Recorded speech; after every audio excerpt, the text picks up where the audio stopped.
நானே எதுக்கு என்ன குடியார பயலுக்கு கட்டி வைக்கிறீங்கன்னு கேட்டதுக்கு எங்க அண்ணி சொல்லுது, உங்க அண்ணன் மட்டும் ஒழுக்கமா சனிக்கிழமையான சாக்கடையில நாய் மைக்க ஈ மைக்க கடப்பாண்டியா அவன் 10 பேரை வச்சு நான் தூக்கிட்டு வீட்டுக்கு வரணும். நாங்க கட்டிக்கிட்டு வாழல, அதெல்லாம் கல்யாணத்துக்கு அப்புறம் சரியா போயிடுங்கிறாயா. இருந்தாலும் நான் கண்டுபிடிச்சிட்டேன்னு எங்க அண்ணி ரிஜெக்ட் பண்ணிருச்சு. ரெண்டாவதா ஒரு மாப்பிள்ள வந்தாரு. நானும் ஆசை ஆசையா அப்படி வெக்கப்பட்டுக்கிட்டு எட்டி பார்த்தேன் பாருங்க. ஏமா அதெல்லாம் பண்ற? இதுங்க பொண்ணு பார்க்க வந்தா சும்மா இருக்குங்களா? எங்க பாட்டு பாடி காமி, எங்க டான்ஸ் ஆடி காமி.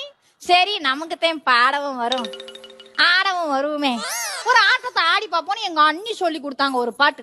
ராஜாவின் பார்வை